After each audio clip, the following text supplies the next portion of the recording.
मैं एक ऐसे संत महात्मा के पास पहुंचा हूं। मुझे मेले में यहाँ पर आए हुए प्रयागराज में आज 8वां दिन है, लेकिन इस तरह के संत महात्मा के जो विचार हैं वो मुझे अब तक इस तरह से नहीं मिले हैं। इनकी बातें सुन के आप खुद भी धन्य हो जाएंगे कि किस तरह से व्यक्ति का जीवन होना चाहिए और किस तरह के ये लोग तप करते हैं और उससे फायदा क्या होता है।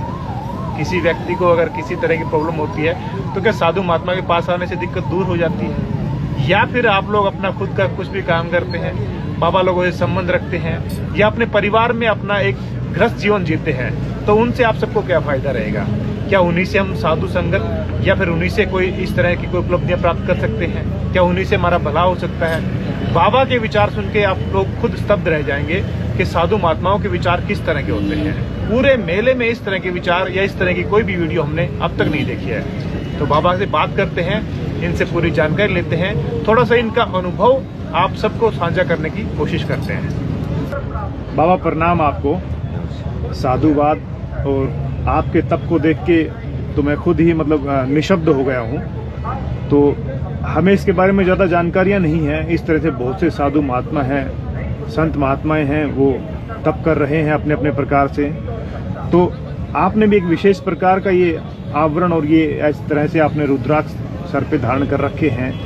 तो मैं तो चाहूँगा कि आपके बारे में थोड़ी जानकारी मिले, आम जन तक पहुँचे कि ये तप किस प्रकार का है, किस तरह से आप कर रहे हैं और आपने ये कितने रुद्राक्ष अब सर के ऊपर धारण कर रखे हैं। ओम नमो नारायण। ओम नमो नारायण जी। हमारे लगभग 5100 रुद्राक्ष हैं और ये एक प्रकार का हठ योग है। हठ योग कहेंगे इसको? हाँ, हठ योग कह सकते हैं। क्यों जी, अपना कोई अपने शरीर के ऊपर भार तो चाहता नहीं कोई भी जी नहीं। तो आप ये कितना वजन, आपने वजन भी आपने देखा है या फिर सिर्फ 51? ये हमने अपने काफी सब कुछ मिला के तोला तो नहीं, लगभग 15 से 20 किलो की लगभग। 15 से 20 किलो। 2400 घंटे रखते हैं आप? ये सुबह आरती के बाद से रखते हैं, पूजा वूजा करके अपने पूजा कार्य निपटा के तब। और शाम को कितने बजे तक? शाम को जैसे दोपहर को भोजन करते हैं तो अपने भगवान को भोग लगाते हैं, तो अपने भोग लगा के फिर विराम करना होता है, तो भोजन करके फिर बाद में शाम को फिर उतार देते हैं। तो कितने वर्ष हो चुके हैं इसको? लगभग 5 वर्ष हो गए। 19 कुंभ से यहाँ से जाने के बाद ही शुरुआत। जाने के बाद तो बाबा आपने ये क्या कैसे विचार उठा आपके, या फिर आपके गुरु देव ने बताया कि इस तरह आपको ये तप करना है, हठ योग ये करना है? कहाँ से ये विचार उठा? ना गुरु जी लोग तो नहीं कहते हैं हठ योग करना। गुरु जी लोग तो कहते हैं हमेशा जन की सेवा करें आप लोग। गुरुजी ही कहते हैं? गुरुजी नहीं कहते हैं, गुरुजी हमेशा ये कहते हैं कि सेवा करो, सेवा करो। हाँ, ये तो हठ योग तो हम लोग अपने आप लेते हैं। ये जितने भी संत महात्मा अपने तप कर रहे हैं स्वेच्छा से कर रहे हैं? स्वेच्छा से करते हैं। कौन सा तप करना, हाथ खड़ा करना है या फिर आपको खुद खड़े रहना है या फिर रुद्राक्ष धारण करना है? अब जैसे हम भी रहते 40 दिन खड़े सूर्य रहते अपने कक्कड़वाल में, पेवा की साइड है। अच्छा। हाँ, वहाँ पे 40 दिन रहे तो लगभग 6 बीघा जमीन 110 ने दान दी थी। अच्छा। तो हम वहाँ विद्यालय को दान दे रहे। आप विद्यालय को दान दे के आ गए? हाँ, पेट्रोल पंप के पीछे ही जस्ट। अच्छा। तो ये आपका आपने कोई प्रण ले रखा है, कितने समय तक रखेंगे इसको सर? ना, कोई प्रण नहीं। अपने 5 साल हो गए हैं। अब दूसरा कुंभ हो गया, पहले हरिद्वार का कुंभ हुआ, अभी अपना प्रयाग का कुंभ है। ऐसे अपने जब तक चाहेंगे। आपका जब तक मन करे तब तक रखेंगे? तब तक, बाद में फिर हटा देंगे। तो बाबा मैं आपके थोड़े से जीवन के बारे में जानना चाहूँगा। आपने ये जो साधु संगत है, कब आपके मन में ये विचार आया और कहाँ से आपकी ये चीज़ें शुरू हुई? जैसे हमारे पिताजी हैडल में नौकर थे, हमारे दादाजी भी हैडल में नौकर थे। ऐसे बीसलपुर है ये, पीलीभीत जिले में, उत्तर प्रदेश में। अच्छा। वहाँ से हैं। अच्छा। तो हमारे पिताजी थे तो हम भी इस साइड से ही काम करते थे। इसको विद्यालय तो जाना हो नहीं पाया अपने, तो ट्रांसफ़र होते रहे बाप पिताजी की काफ़ी। अच्छा। कई ट्रांसफ़र हुए उनके अपने इस जिले में। अच्छा काम करते थे, लाइन हर जगह लाइन पोस्ट करती थी, लाइनमैन की। अच्छा। हाँ, तो ट्रांसफ़र ज़्यादा हुए तो उन्हें उस टाइम विकास हो रहा था, तो हर एक गांव बनाने के लिए जरूरत पड़ती थी। तो वही योग सदस्य थे, तो खूब अपने उन्होंने लगभग 25 गाँव बनाए। फिर बाद में हम भी जब 10-12 साल के हो गए, फिर उनके पैर में चोट लगी 11,000 लाइन से, तो वो ऐसे हो गए। फिर उनकी जगह पे हम जाने लगे ऐसे। अच्छा। फिर हम सीख गए, तो ऐसे एक एल में कंपनी आई, तो हमने भी 35-36 गाँव बनाए। अच्छा। बिजली के, एलिमिन के भी। ठीक है। उसके बाद फिर अपने साधु संत तो पहले ही से रहते थे वहाँ पे, अपने बाबा जी हैं। अच्छा। हाँ, गणेश दास जी श्री महाराज आएंगे भी यहाँ पे भी। अच्छा। हाँ, उनके साथ में रहते थे अपने घर जाना, उनके साथ में रहना। अच्छा अच्छा। आज वैसे ही महात्मा लोगों से मिलते मिलते तो इधर बरेली आ गए। अच्छा। फिर बरेली जुड़ ही गए बिल्कुल महात्मा लोग। अच्छा, कितनी वर्ष उम्र थी उस समय आपकी? उस टाइम लगभग 17-18 साल। 17-18 साल थी। तो आपको बाद में मन हो गया कि इनसे जुड़ जाते हैं? हाँ, ये धर्म अपने जैसे कि सदस्य कोई भी धर्म के लिए नहीं खड़ा होना चाहता है। अच्छा। कहते तो जैसे बोलते तो हम लोग सनातन धर्मी है, सनातन धर्मी है, लेकिन जब धर्म की बात आती है तो कोई भी नहीं। कहते हैं हम लोग सेवा करते हैं, सेवा करते हैं, लेकिन सेवा का नाम आता है तो सेवा कोई नहीं। कोई नहीं करता सेवा। कौन करता है? आप समझो, ट्रेन पे भी कोई भी साधु जाता है, नहीं ट्रेन से जाता है, तो हम लोग चाहें तो उससे स्टेशन पे पूछ के महाराज आपका ट्रेन कट करवा दिया जाए। क्या इतने योग्य सदस्य नहीं होते हैं? या कहीं पे अगर भिक्षा कर रहा है तो उस टाइम खिला के उसके पीछे नहीं जाके देख सकते हैं ये क्या कर रहा है, कहाँ रह रहा है?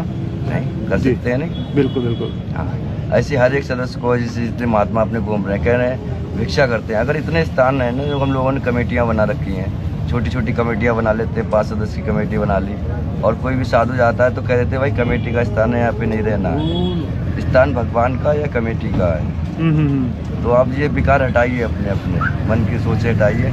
और जो भी अगर साधु संत यात्रा में भी आते हैं तो ये अतिथि की तरीका सम्मान करें उसको। जैसे कहते हैं ना, अतिथि रहे हुआ, तो जब अतिथि नहीं आए तो भगवान कहाँ आएंगे? बिल्कुल बिल्कुल।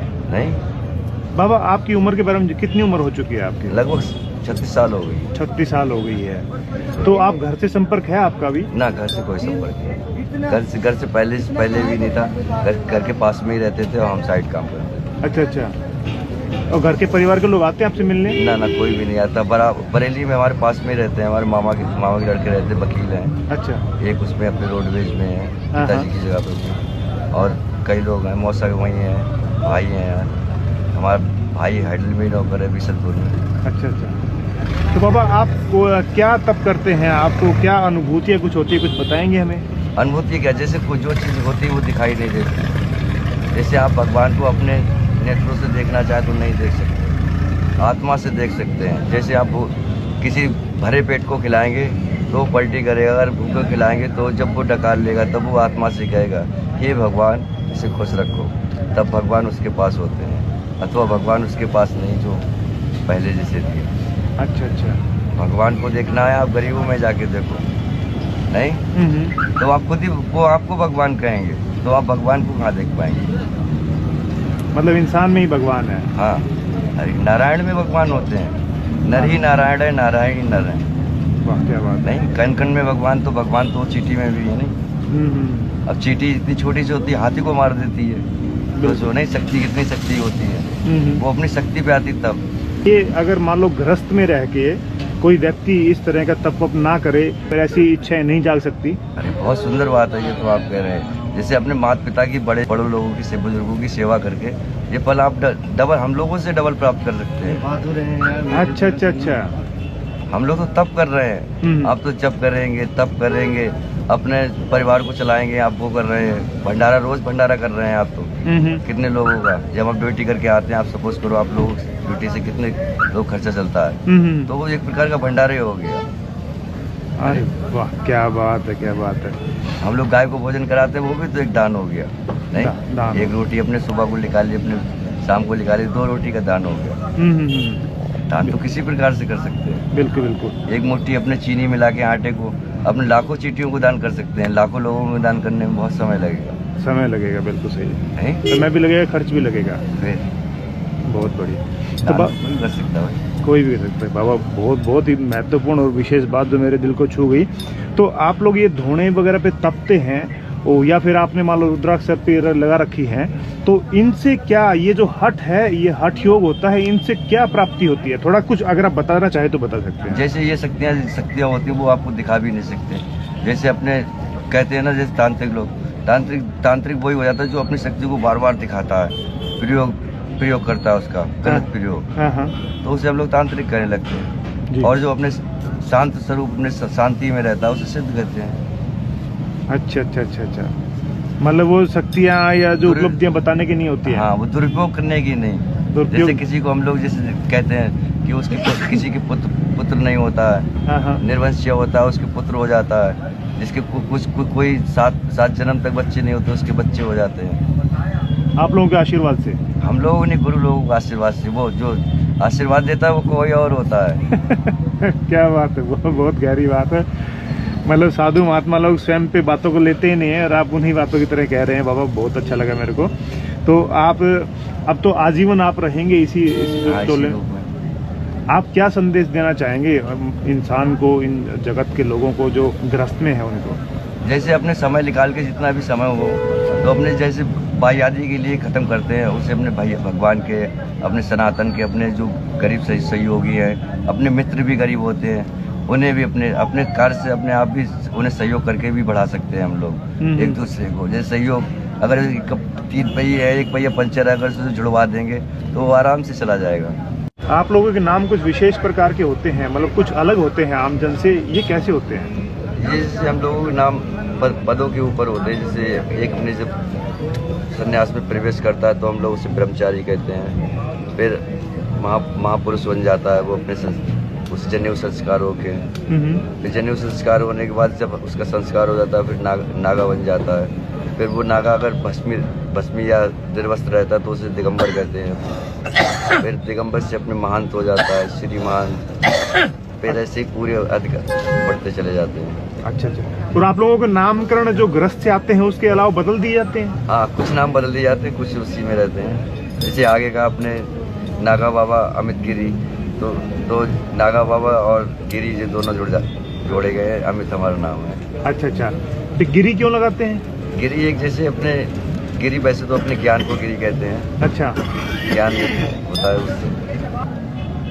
क्या बात है बाबा, बहुत बहुत धन्यवाद। आपकी बातें सही में प्रेरणादायक और एक शिक्षाप्रद हैं। मुझे बहुत अच्छा लगा आपसे बात करके। बहुत बहुत शुक्रिया, धन्यवाद बाबा, आपका आभार।